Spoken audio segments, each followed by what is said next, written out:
مثل الجنت التی وعد المتقون، پھر اللہ تعالیٰ نے جنت کی مثال کا ذکر کیا کہ جنت کی مثال وہ جنت التی وعد المتقون، جس جنت کا متقیون سے وعدہ کیا کہ جو متقی ہیں، پرہیزگار ہیں، خدا کا خوف رکھتے ہیں۔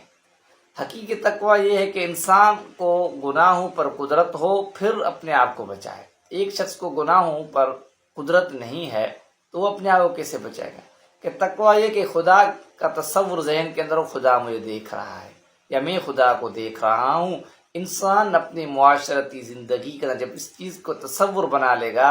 اور اس کے ذہن کے اندر یہ بات ہوگی خدا مجھے دیکھ رہا ہے، پھر کوئی شخص اسے دیکھے نہ دیکھے، اس کے سامنے گارڈ ہو نہ ہو، سیکورٹی ہو نہ ہو، کیمرے لگے ہو یا نہ ہو، پھر بھی جب اس کے ذہن کے اندر یہ بات ہوگی، گناہوں پر قادر ہونے کے باوجود بھی وہ گناہ نہیں کرے گا۔ فیہا انہار، وہ جنت جس کے اندر نہریں ہوں گی، من ماء غیر آسن، ایسے پانی کا غیر آسن جو پانی بد ذائقہ نہیں ہوگا، بدبودار نہیں ہوگا۔ دنیاوی زندگی کے اندر ہم دیکھتے ہیں کہ جو پانی ٹھہرا ہوا ہوتا ہے کچھ دنوں کے اندر اس کی حالت تبدیل ہو جاتی ہے، اس کا رنگ جو ہے چینج ہو جاتا ہے، اس کا ذائقہ خراب ہو جاتا ہے، اس کے اندر بدبو آ جاتی ہے۔ اللہ تعالیٰ فرماتے ہیں جنت کے اندر جو پانی ہوگا وہ ایسا پانی نہیں ہوگا۔ وَأَنْهَارٌ مِّن لَبَنٍ لَّمْ يَتَغَيَّرْ طَعْمُهُ، نہریں ہوں گی ایسے دودھ کی لم يتغیر طعمه، اور جس کا ذائقہ بدلے گا نہیں۔ کہ دنیا کے اندر ہم دیکھتے ہیں کہ دودھ ہے، اس کو اگر کسی اور جگہ پہ رکھا جائے، ٹھنڈی جگہ پہ نہیں رکھا جائے تو خراب ہو جاتا ہے، پھٹ جاتا ہے، یا اس کا ذائقہ خراب ہو جاتا ہے، اس کو فریجوں میں محفوظ کیا جاتا ہے۔ اللہ تعالیٰ فرماتے ہیں قیامت کے دن جنت کے اندر ایسے دودھ کی نہریں ہوں گی جن کا ذائقہ تبدیل نہیں ہوگا، کھٹا نہیں ہوگا، خراب نہیں ہوگا، دودھ پھٹے گا نہیں۔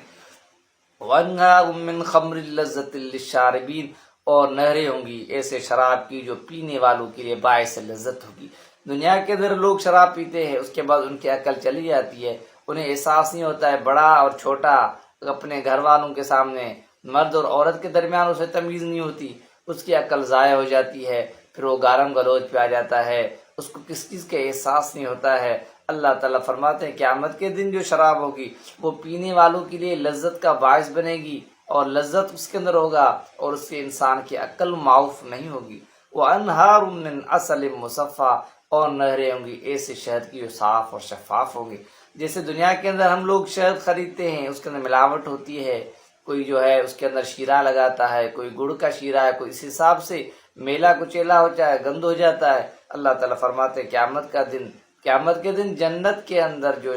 شہد ہوگا مصفہ، صاف شفاف ہوگا۔ وَلَهُمْ فِيهَا مِن كُلِّ الثَّمَرَاتِ، اور اس میں ہر قسم کے ثمرات ہوں گے۔ کہ دنیا کے اندر موسم کے حساب سے جو فروٹ ہوتے ہیں دوسرے موسم میں نہیں ملتے، وہاں ہر قسم کے ثمرات وہاں پہ میسر ہوں گے۔ وَمَغْفِرَةٌ مِّن رَّبِّهِمْ، اور یہ دنیا کی نعمتوں کے ساتھ یہ ہے کہ انہوں نے دنیا کے اندر جو عمل کیا، اللہ تعالیٰ فرماتے ہیں وَمَغْفِرَةٌ مِّن رَّبِّهِمْ، اپنے رب کی طرف سے مغفرت ہوگی، بخشش ہوگی۔ کمن ہوا خالد فی النار، اللہ تعالیٰ فرماتے کیا اس شخص کے برابر ہے، وہ خالد فی النار، جس کو ڈالا جائے گا آگ کے اندر۔ وسقوا ماء، وہ متقی پرہیزگار ہے، اس کے لیے اللہ نے جنت کا وعدہ کیا ہے، اور جو کافر ہے، جو منکر ہے، اس کے لیے جہنم ہے، اور وہ جہنم میں ڈالا جائے گا، اور وہاں پہ ان کے لیے صاف شفاف جنت کے اندر پانی ہے، اور جہنم کے اندر وسقوا ماء حمیما، ایسے دیکھتا ہوا گرم پانی ان کو میسر ہوگا۔ فقط امعاءہم، جو ان کی گردنوں، جو ان کی رگوں کو، جو ان کی آنتوں کو کاٹ دے گا، کہ ان کو گرمی کی تپش اور سختی کی وجہ سے، اتنی زیادہ دھوپ کی وجہ سے، تپش کی وجہ سے ان کو پیاس لگی کہ اور گرم پانی ملے گا وہ پی لیں گے، اور جیسے ہی پئیں گے تو ان کی جو آنتیں ہیں اندر وہ کٹ جائیں گی، پھر ٹھیک ہو جائے گی، پھر ان کو پیاس لگی، یہ ان کی سزا ہے۔